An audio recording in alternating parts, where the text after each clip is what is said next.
Hello viewers, আসসালামু আলাইকুম। চলে আসলাম নতুন হাট গ্রিন সিটির পাশে তেল পাম্পের অপোজিটে, পদ্মা তেল পাম্পের অপোজিটে নতুন একটা বিনোদন স্পট, অর্থাৎ একটা নতুন পার্ক উদ্বোধন হয়েছে। আমরা এই পার্কে পিকনিক করে পার্কটা উদ্বোধন করলাম। জানি না আপনাদের কেমন লাগবে। আমার ভালো লেগেছে, তাই ভিডিও করে আপনাদের মাঝে শেয়ার করলাম। দেখার জন্য ভালো লাগলে চলে আসবেন।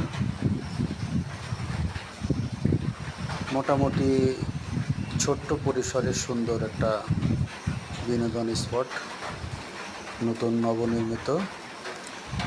কলের গানের এখানেই সর্বপ্রথম প্রোগ্রাম হলো, আমরা গান করলাম। তো ভালো থাকবেন, সুস্থ থাকবেন এই প্রত্যাশায়। আসসালামু আলাইকুম।